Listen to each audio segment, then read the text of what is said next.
बिस्मिल्लाहिर्रहमानिर्रहीम। अस्सलाम वालेकुम नाज़रीन, आपका मेज़बान अली हुसैन स्काई न्यूज़ के साथ एक बार फिर से हाज़िर हूँ। बड़ी अहम तरीन डेवलपमेंट दो तीन चीज़ें मैं आज आपके साथ शेयर करूँगा। एक तो सबसे पहले मैं ताज़ा तरीन आपको बता दूँ कि इमरान खान साहब इस्लामाबाद हाई कोर्ट में पेश होने के लिए रवाना हो चुके हैं। मेरे ख्याल में अब पहुँचने वाले होंगे और 16 से 17 केसेस ऐसे हैं जिनमें उन्होंने ज़मानत लेनी है और ख़दशा ये ज़ाहिर किया जा रहा है कि जो कल एक नया मुकदमा कत्ल का बनाया गया इमरान खान साहब के ऊपर, एक वकील के कत्ल का मुकदमा, जो उसके पीछे इमरान खान साहब ने अपने ख़िताब में सारी डिटेल बताई है कि वो मुकदमा कैसे बना और किस तरीके से उसको मेरे ख़िलाफ़ इस्तेमाल किया जा रहा है। तो उस मुकदमे में इमरान खान साहब की गिरफ़्तारी की तवक्को है और ख़दशा भी है कि उस मुकदमे को इसी पर्पज़ के लिए दोबारा दर्ज किया गया है कि इमरान खान साहब को कत्ल के मुकदमे में अरेस्ट किया जाए। तो आज इमरान खान साहब इस्लामाबाद हाई कोर्ट में पेश हो रहे हैं। देखते हैं, लेट्स सी क्या होता है, किस तरीके से इमरान खान साहब के साथ वहाँ पर सलूक किया जाता है और किस तरीके से आगे प्रोसीडिंग चलती हैं, या फिर कत्ल का जो केस है उसमें इमरान खान साहब को ज़मानत मिलती है, या फिर ये लोग कोई बाहर से नया प्लान बना के इमरान खान साहब को उठा लें या गिरफ्तार करें जैसे आगे किया गया था। अब ये किस इदारे के ऊपर जिम्मेदारी डाली गई है कि इमरान खान साहब को अरेस्ट किया जाए, क्योंकि पहले रेंजर्स ने अरेस्ट किया था तो उसका एक रद्द अमल आया था अवाम की जानब से, और वो आम लोग, आम शहरी भी उसमें निकले थे और फिर कुछ गुलू बाट बीच में शामिल हो गए और उन्होंने इदारे की तनसीबात के ऊपर अटैक किया। हालांकि पाकिस्तान तहरीक इंसाफ के चेयरमैन इमरान खान साहब कह चुके हैं कि फ़ौज मेरी है, ये मुल्क मेरा है, ये इदारे मेरे हैं और मैं इससे लातल्लुकी का इज़हार करता हूँ। मुझे मालूम हुआ तो मैंने इसके ऊपर मज़ामत भी की और इससे लातल्लुकी का इज़हार इसलिए करता हूँ कि मेरे कारकुनान को मैंने इस किस्म की ट्रेनिंग नहीं दी हुई कि वो क्या कहते हैं इदारों के ख़िलाफ़ हो जाएं या इदारों के तनसीबात के ऊपर अटैक करें। तो बीच में शैतानी भी हुई है, ये इसलिए आज तक इन्वेस्टिगेशन नहीं हुई है उसकी, और इन्वेस्टिगेशन होती तो दूध का दूध और पानी का पानी सामने हो जाता, मगर नहीं कराई गई। लेट्स सी क्या होता है। इमरान खान साहब आज इस्लामाबाद हाई कोर्ट पहुंच चुके हैं मेरे ख्याल में। इसके अलावा अब जो अहम तरीन चीज़ें दो वो मैं आपके साथ शेयर करूँगा। एक, जहांगीर तरीन खान जो हैं उन्होंने पार्टी का नाम बता दिया है। पार्टी का नाम है जी इस्तेकामे पाकिस्तान, और पार्टी में कौन लोग शामिल हुए हैं वो भी मैं आपके साथ ज़रा बात करता हूँ। एक तो ये इस्तेकामे पाकिस्तान की जो नाम की एक पार्टी बनाई गई है, इसमें मैं आपको बता दूं कि सारे नाअहल, लोटे लटेरे, फसली बटेरे सारे के सारे शामिल हो चुके हैं। जो लोग लोटे लुटेरे और फसली बटेरे हैं सारे के सारे, और नाअहल दुनिया जहान के जिनको सुप्रीम कोर्ट ऑफ पाकिस्तान ने भी नाअहल किया है वो भी इसमें शामिल हो गए। अब पाकिस्तान की कौम का मुस्तकबिल क्या होगा, इस किस्म की अगर पार्टी बनती है और फिर जिस शख्स के हाथ में काउंसलर तक की मतलब कि टिकट देने का इख्तियार नहीं है, उसको सुप्रीम कोर्ट ने नाअहल किया है, वो अब पाकिस्तान की इस्तेकाम की एक पार्टी बना रहा है और उसका सदर बनेगा, फिर वो टिकटें जारी करेगा। ये है पाकिस्तानी कौम का फ्यूचर और ये है पाकिस्तानी कौम की किस्मत। लोग कौन से शामिल हुए हैं वो ज़रा सुन लें। अली जैदी साहब जो कहते थे मुझे गोली यहाँ पर मार दी जाए मगर मैं इमरान खान साहब को नहीं छोड़ूंगा। इमरान इस्माइल साहब, फवाद चौधरी साहब जिन्होंने क्या कहते हैं बड़े बड़े नारे लगाए, बड़े बड़े दावे किए कि हम छीन के लेंगे आज़ादी, तेरा बाप भी देगा आज़ादी, हकीकी आज़ादी, आखिरी दम तक इमरान खान साहब के साथ खड़ा रहूँगा। ये थे फवाद चौधरी। फरदौस आशिक अवान, उसके बाद मौलवी महमूद जो हैं, उसके अलावा अलीम खान जो लैंड एरिया कवर करते हैं, लैंड माफिया समझ लें। उसके अलावा बहुत से और लोग जो जनूबी पंजाब से हैं जिनका तल्लुक़ है, मुराद रास, उनका भी क्या कहते हैं शमूलियत का ऐलान है। और ये वो लोग हैं जो इमरान खान साहब को असम्बलियाँ तोड़ने का कहते थे और कहते थे कि कोई समझौता नहीं होगा, कोई डायलॉग नहीं होगा, कोई कुछ नहीं होगा। नज़रिया हमारा जो है वो ये है कि हमने आइन और कानून के मुताबिक चलना है और असम्बलियाँ डिज़ोल्व होंगी तो ये लोग खुद प्रेशराइज होकर इलेक्शन करवाएंगे। इन्होंने इन असम्बलियाँ डिज़ोल्व करवाई और जब पाकिस्तान तहरीक इंसाफ और इमरान खान साहब के ऊपर मुश्किल वक्त आया तो ये लोग ये फसली बटेरे ये उड़े उस फसल से चुग कर खाकर फसल को उड़े और दूसरी फसल में जाकर बैठ गए हैं। अब दूसरी फसल से इनको दाना मिल रहा है और दाना डाला गया है। अलीम खान के घर में एक बड़ा अशाइया हुआ है। अशाइये में कुक्कड़, बकरा, मछली, फिंगर चिप्स, पता नहीं कौन कौन सी फिंगर, हर किस्म की इनको खिलाई गई है। इनके जो क्या कहते हैं बैलीज हैं उनको फुल किया गया है और अंदर ठूस ठूस के इन्होंने खाया है इशाइया। आप जिसका नमक खाया है उससे गद्दारी तो नहीं होगी ना, उसके साथ तो फिर जफ्फी होगी और पप्पी होगी। तो खैर पार्टी के सदर बनने जा रहे हैं जी अलीम खान साहब, लैंड माफिया के सरगना, और जहांगीर तरीन खान साहब बनने जा रहे हैं पाकिस्तान इस्तेकाम पाकिस्तान पार्टी के क्या कहते हैं चेयरमैन।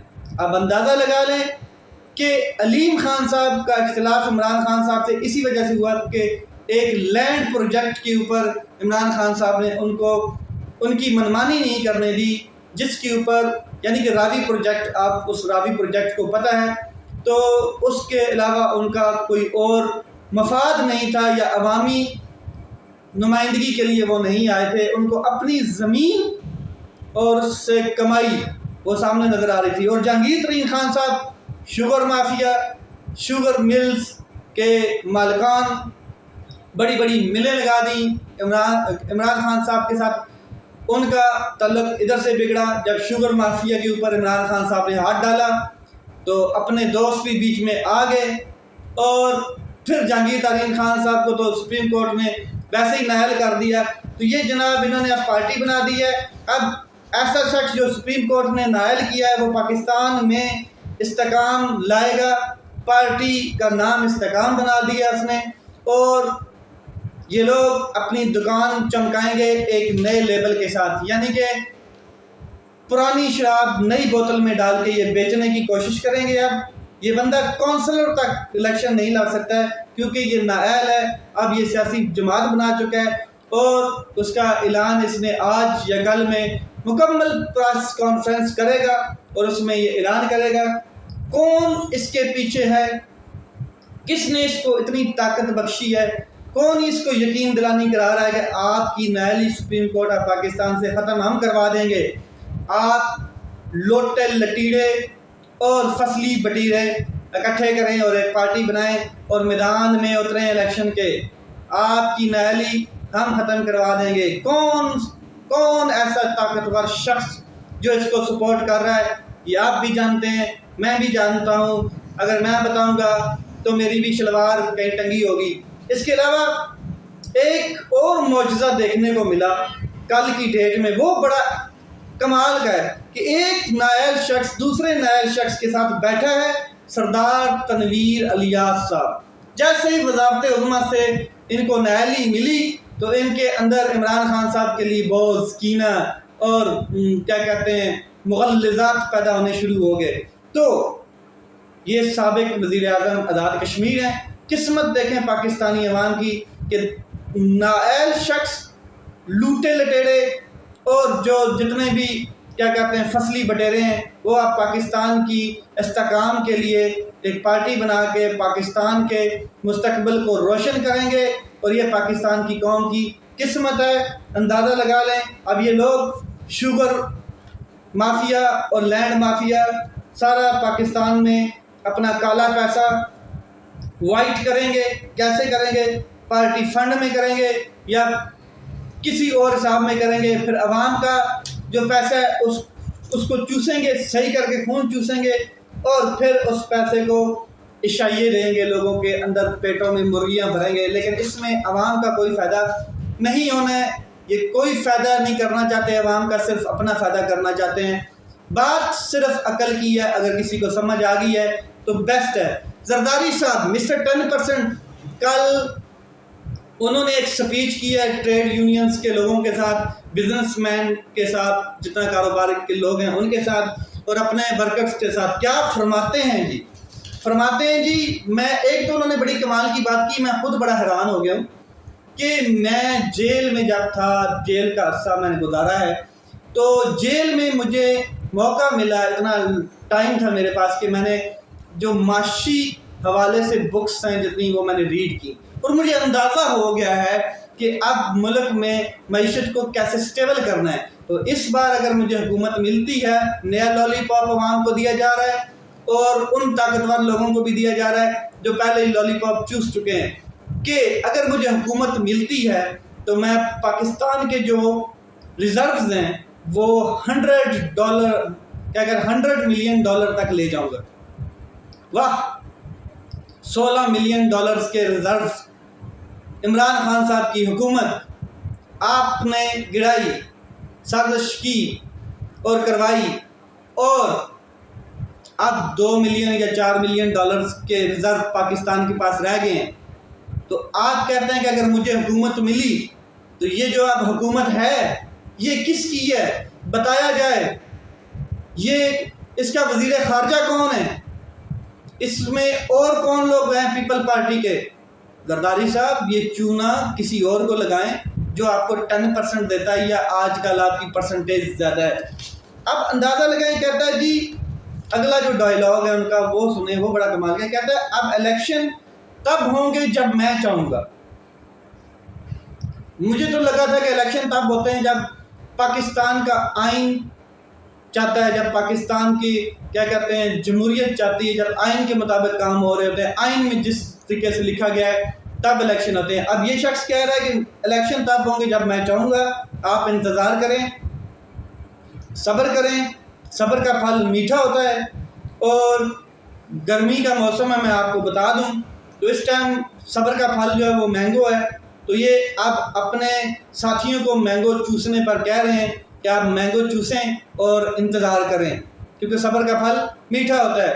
कारोबारी लोगों से मिले हैं, उनसे कहा है कि आप मिलकर काम करें, मिलकर एक यूनियन बनाएं, काम करें, और मैं कुछ पैसे आपसे नहीं ले रहा हूं, जब आप लोग कमाएंगे तब हम आपसे पैसे सपोर्ट मांगेंगे और आप हमें इलेक्शन में सपोर्ट दें, आप हमें इलेक्शन जितवाएं। हम आपसे वादा करते हैं कि इलेक्शन जीतने के बाद कारोबारी लिहाज से आपको कोई परेशानी नहीं होगी। जैसे हम मिल गए हैं सारे लोटे लटेरे फसली बटेरे नायल लोग, ऐसे आप भी मिल के कारोबार करें और मिलजुल के खाएंगे, मिलजुल के खाना शुरू कर देंगे और आवाम का खून चूसते रहेंगे।